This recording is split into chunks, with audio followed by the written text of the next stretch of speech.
Hey everyone, welcome to the video on changing uh, equations. This time we're going to do polar to rectangular. Then the last video we did rectangular to polar, so x's and y's into r's and thetas. This time we'll go the other way, r's and thetas into x's and y's.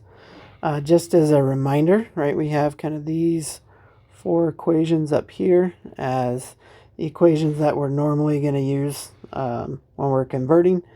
So the x is our cosine theta, y is our sine theta, tangent theta is y over x, and x squared plus y squared is r squared. So those are our main equations that we're going to use whenever we're converting either coordinates or equations. This time what I want to do is go ahead and tackle these polar. And this is going to be the little more difficult direction, starting with polar and then going to rectangular. And the reason for that is really I'm going to want to use these r cosine theta, r sine theta, or maybe I might have like a tangent theta sitting around to convert into y and x. So that's kind of what I'm looking at for these guys. All right, so let's go ahead and try this first one. So we got r is 3 cosecant theta. Now what I would like to do is try to find if I can get either a sine or cosine with an r in front of it. So cosecant, right, is in none of these equations, so I'm at least going to change that to sine. So that's kind of a good first place to start. So we got r is 3. And then cosecant is the same as 1 over sine, right? So I could say 1 over sine, or you could just put 3 over sine theta if you want to do that.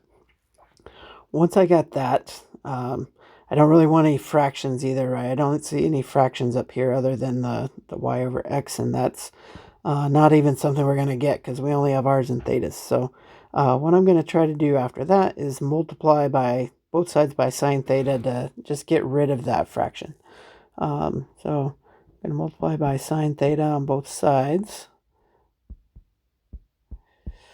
And that'll eliminate on there. On the left, I'm going to rewrite the order, right? So we get r times sine theta, and then equals 3.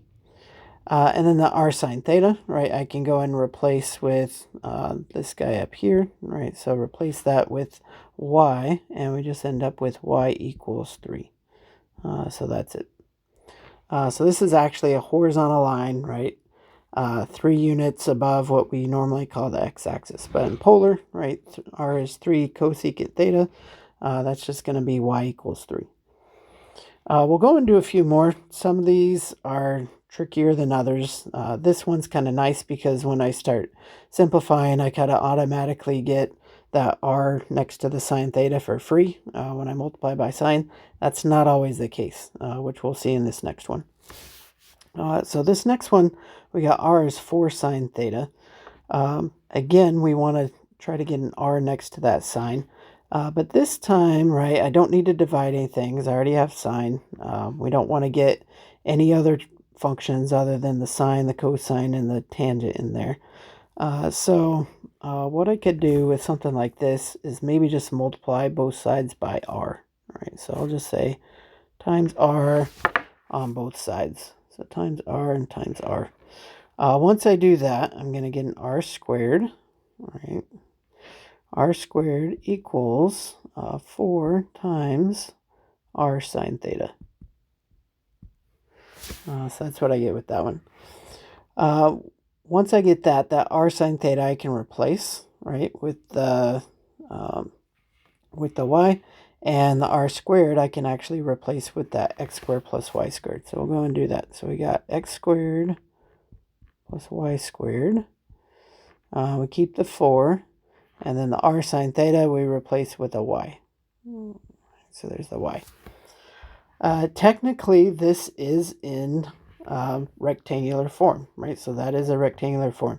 Now, there's all kinds of things they can do with that to try to modify it, change it, make it look like something else, right? If you're looking at that, you may be like, I have no idea what that equation would be, or what it should look like. So sometimes they'll try to modify it a little bit.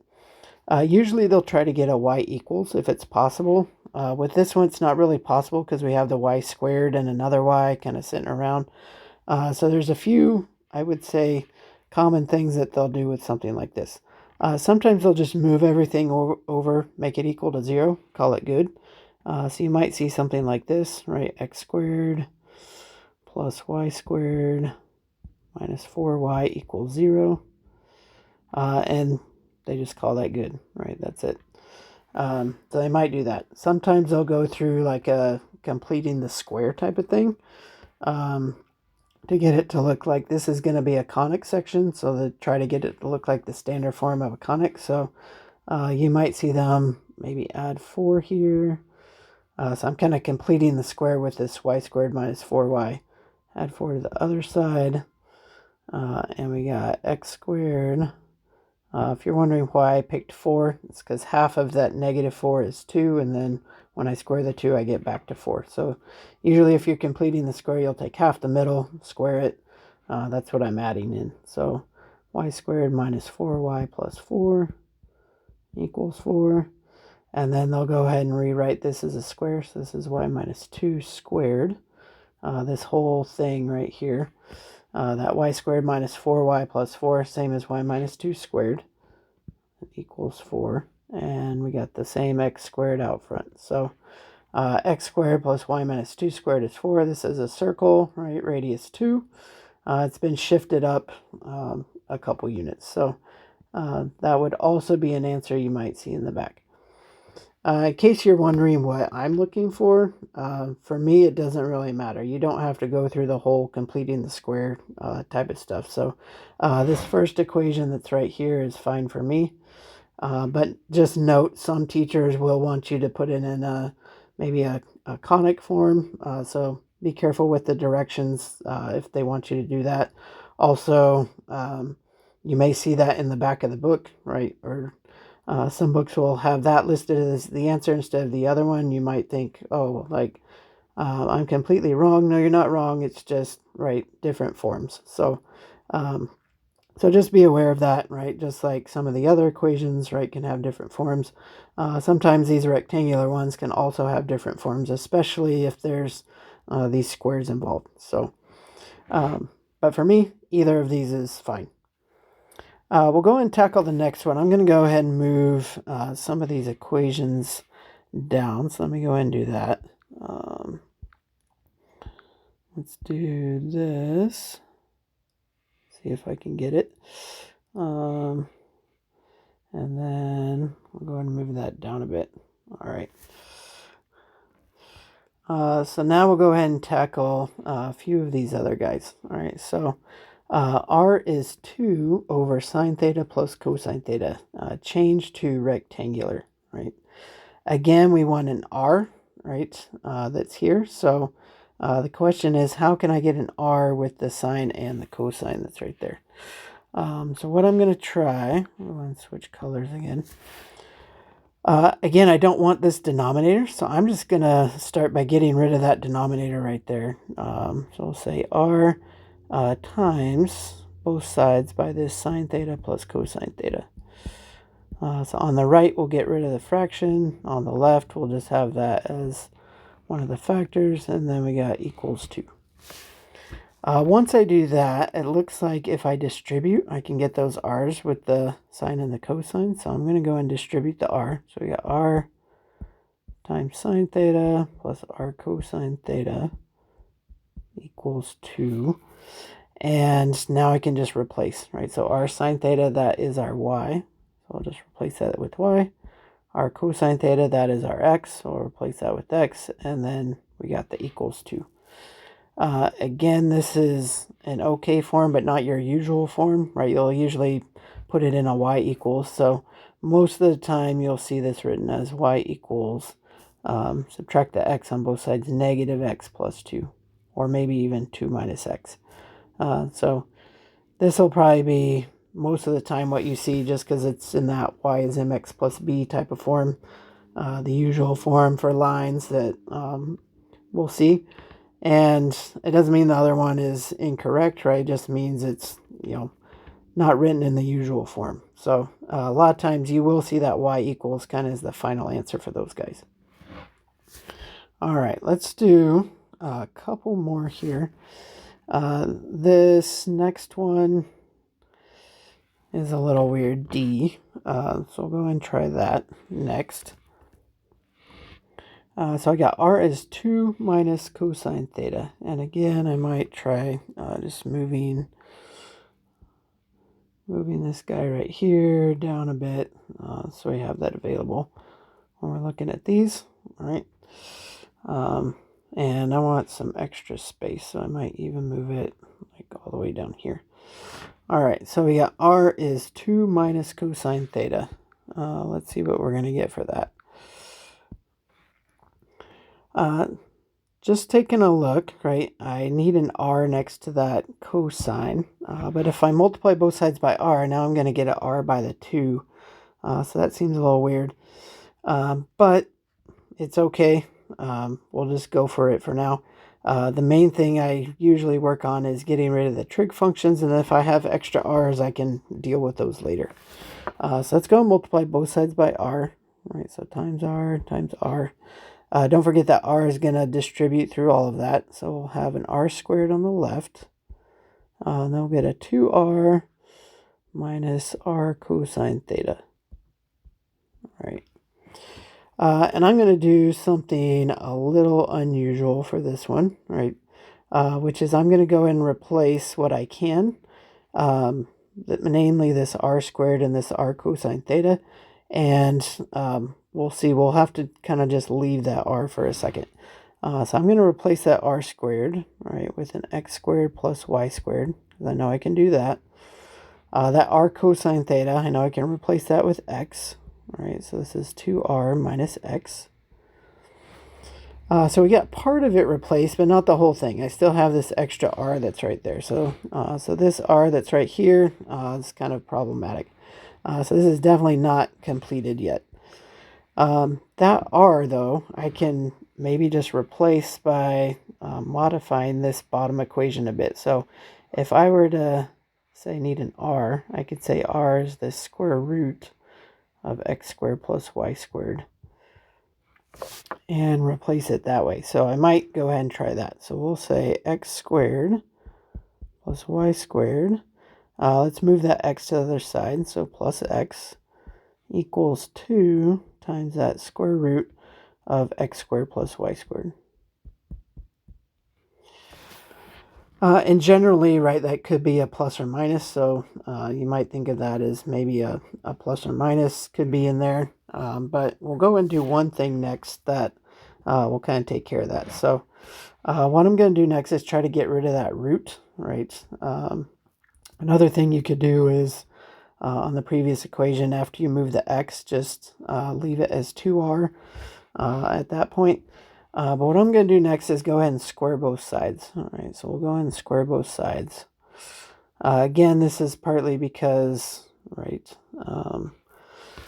I don't want that root still in there, or a lot of times you can replace, like I said, the r squared. If you were to get the r by itself and then square both sides, you can replace that r squared with the x squared plus y squared. And this kind of takes care of that ambiguous, right, plus minus. If I go and square it, I know everything. I didn't lose anything out of that. So we're going to leave this as x squared. I might move the x over. So x squared plus x plus y squared, right, squared, equals, we're going to go and square that right side. So we'll get 2 squared is 4. And that square root squared is just x squared plus y squared. Make sure that gets in parentheses because we have the 4 kind of outside that root. Now what you could do after that is, like, you could square this left side, try to FOIL it out, combine your x squareds and y squareds and stuff like that. But I think that is a lot of algebra for not a lot of payoff, right? We're not really doing anything else with this. This is kind of the end for us. So I would just leave it like that, call that good. And we're never going to get like a y equals out of this thing that's any sort of nice. So we can just leave it like that, right? Again, if I wanted to do more stuff, maybe there was some calculus stuff that I might need to do, I might think about it. But sometimes, right, it's just the algebra of length of time that it's going to take you to go through some of that, and the payoff for what you get at the end is not that great. So we're just going to leave it like that. The last one that I'll do here, secant theta equals 2. We'll go and do that one in a second. One thing I want to comment on is you can use Desmos, right, to check if you're like, I have, this looks really weird, this is bizarro. How could such a simple, right, polar equation look this horrible and rectangular? You can also graph those, right, in Desmos if you want to do that. So we might do this one at the end just to double check it, but that should be right. Let's go and do this last one here. So we got secant theta equals 2. So I'm going to try to convert that polar equation into rectangular. I know, right, secant is the same as 1 over cosine, so I'm going to go ahead and do that. So we got 1 over cosine theta is equal to 2. All right, so I got that. And then what we'll do after that is go ahead and try, again, getting our r with that cosine. I'm going to go ahead and move the cosine. I don't really like it in the fraction there, so we'll just multiply both sides by cosine. And that gives us 1 equals 2 cosine theta. And my pen is acting up here. Cosine theta. And then I need an r, right? But again, right, I can't get the r without putting an r where I don't really want it, which is that left side, but I'm kind of stuck because of that cosine. So I'm going to do it anyway. So we'll say r equals 2r cosine theta. Once I get that, then let's see what I can do after that. We got this r cosine theta, right? Again, just like last time, we can replace that with x. So we'll say r is 2x. And this is okay to leave a mix of r's and x's as long as you know you're not done, right? So we're not done yet because we still have an r in that equation. But that r cosine theta, right, that guy right there, just got replaced with the x. Now I'm going to go ahead and square both sides, right? So this is something we could have done on the last one. Go ahead and square both sides. So r squared is this 2x, right, comma, quantity squared. And go ahead and replace that r squared with the x squared plus y squared. Right, so we got x squared plus y squared is, and I'm going to go ahead and square this, of 4x squared. And now on this one, right, it's not too hard, right, to combine those x squared. So we'll go ahead and do that on this one. Let's just move that 4x squared, or that x squared over to the right, right? So we'll get y squared equals 3x squared. All right. So y squared is 3x squared. That would be our equation. If you wanted, you could, right, kind of take the square root of both sides to get a y equals, right? So we could maybe leave it like this, y equals plus or minus, and this will be square root of 3, and then the square root of x squared will be an x. So this x not in the root, so that root kind of ends right there, just with the 3. And that looks like a couple of lines, right? So plus or minus that, just square root of 3 times x. So that would be it. So that's kind of weird, right? We get kind of 2 equations off of this secant theta equals 2. But that's just kind of how it goes sometimes with this equation did not have an r in it, right? So we were just kind of looking at when is that secant of theta equals 2. You could have also said cosine is 1/2, right? If I had changed this equation over here, cosine theta is 1/2. There's a very specific angle where that happens. So we're kind of looking at this equation as there's a couple of specific angles where that happens, and that'll correspond to kind of these lines that are right here, matching that angle that you would normally go at for those guys. So that's kind of what's going on with there. There's no r, so we're going to end up just with a couple of lines matching whatever thetas satisfy that equation. All right, we'll go and end real quick. Just like I said, we'll not do all of these, but just kind of comparing a couple of these on Desmos, and then we'll call that good for today. So I'm going to go ahead and pause this real quick while I type some stuff into Desmos, and then we'll take a look here in a second. All right, so I did notice a mistake. Maybe you caught it earlier, but on part D at the very end, when we were rewriting, after we squared the square root, I put x squared plus y squared, and that square was not in the parentheses.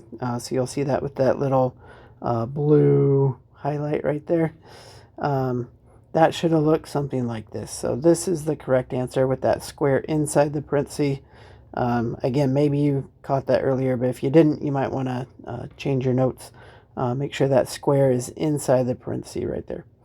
So I was just from squaring this square root over here and just getting sloppy, I guess.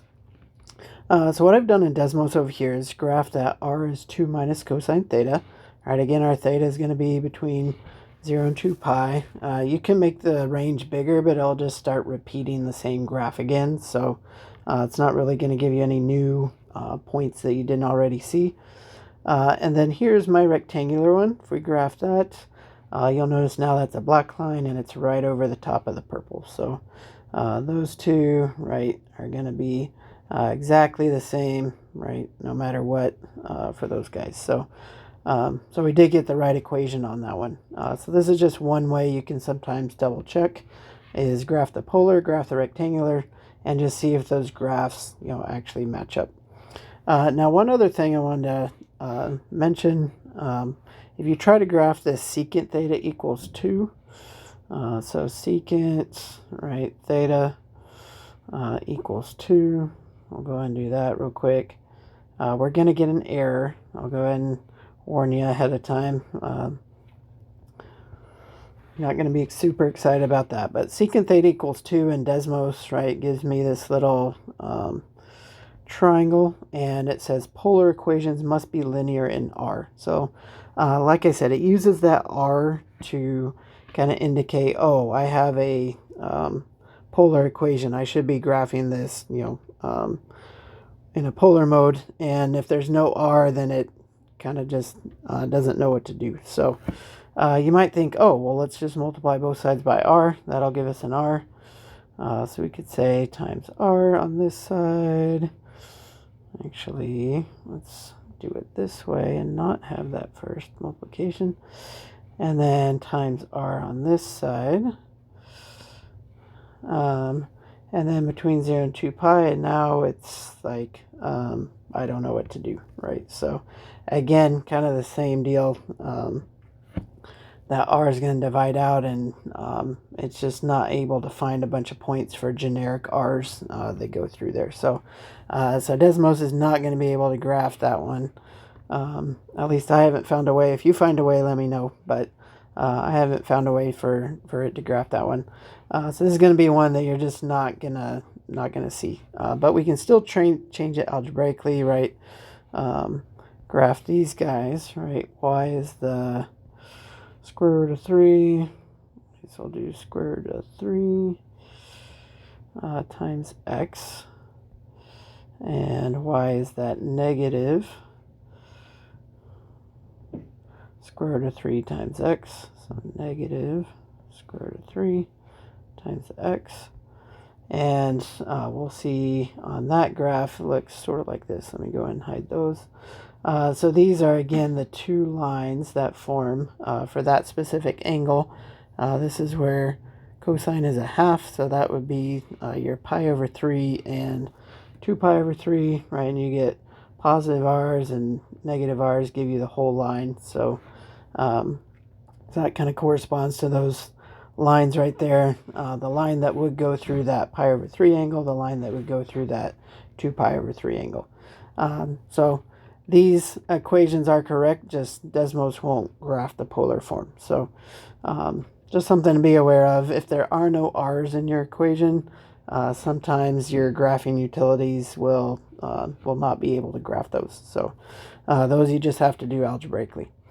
All right, that'll wrap it up for this video. Next time we will be looking at polar graphs, and there's some cool shapes you can make, right? We kind of saw that already with these two. Right here, that part D, 2 minus cosine theta. This looks like almost a circle, but one side's kind of flattened, like you got smushed a little bit. So this has a special name. We'll go through some of those names in the next video, but that is the topic for next time. So hope that was helpful, and we'll see you on the next one.